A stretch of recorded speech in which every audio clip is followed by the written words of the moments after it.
Selamat pagi Bapak Ibu yang dikasihi Tuhan Yesus. Pagi hari ini kembali kita mendengarkan renungan firman Tuhan, sarapan yang begitu menyehatkan buat rohani kita dan senantiasa memimpin di dalam kehidupan kita sepanjang hari ini.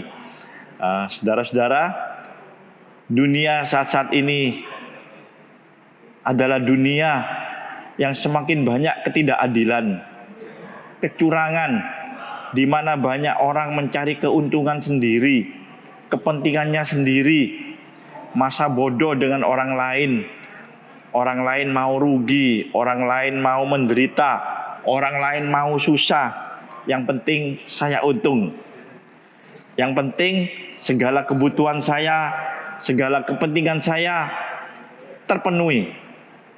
Saudara-saudara,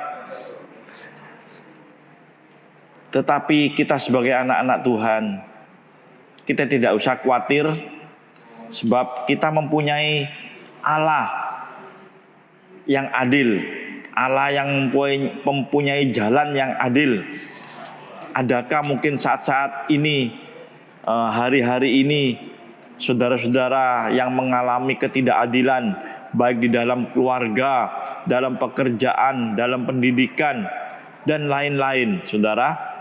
Kita baca di dalam firman Tuhan, kitab Yesaya pasal 30 ayat yang ke-18.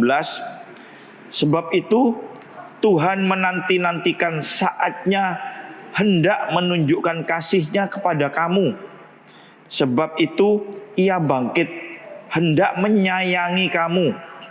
Sebab Tuhan adalah Allah yang adil. Berbahagialah semua orang yang menanti-nantikan Dia.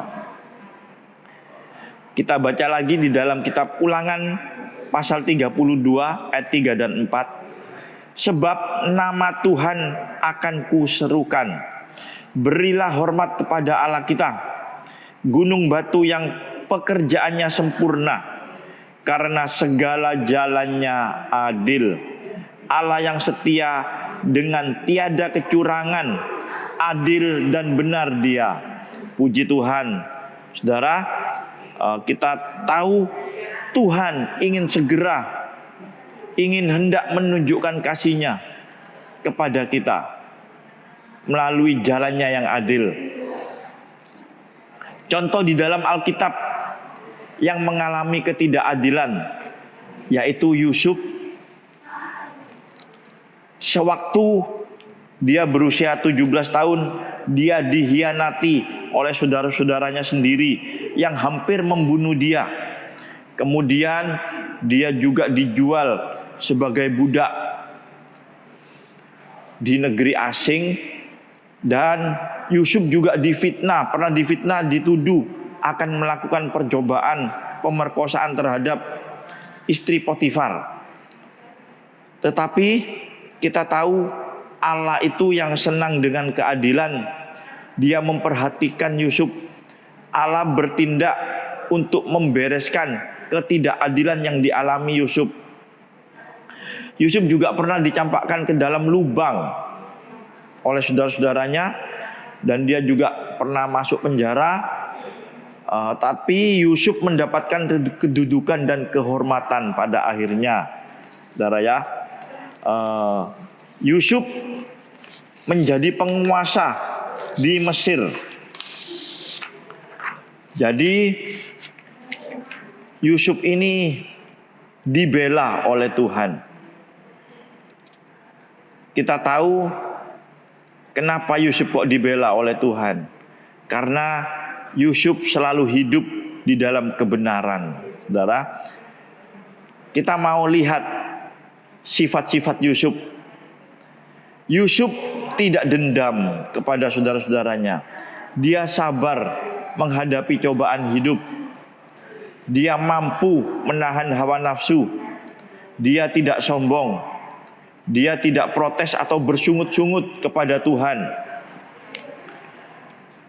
Dan kita bisa melihat apa yang dikerjakan Tuhan buat Yusuf.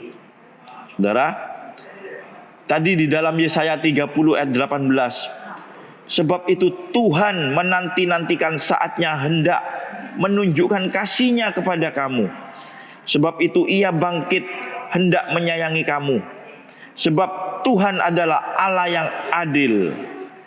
Saudara, berbahagialah semua orang yang menanti-nantikan Dia. Saudara, kita nanti-nantikan pertolongan Tuhan buat saudara dan saya yang mungkin saat-saat ini mengalami ketidakadilan. Dia akan membela saudara. Saudara, orang boleh merancangkan sesuatu yang jahat. Orang lain boleh berbuat curang kepada saudara. Tetapi saudara, karena saudara hidup benar, Tuhan akan membela saudara. Seperti Yusuf, meskipun saudara-saudaranya merancangkan sesuatu yang jahat kepada Yusuf, tetapi karena Tuhan melihat kebenaran di dalam hidup Yusuf, maka Yusuf tetap dibela oleh Tuhan. Selanjutnya kita lihat juga cerita tentang Daniel, saudara.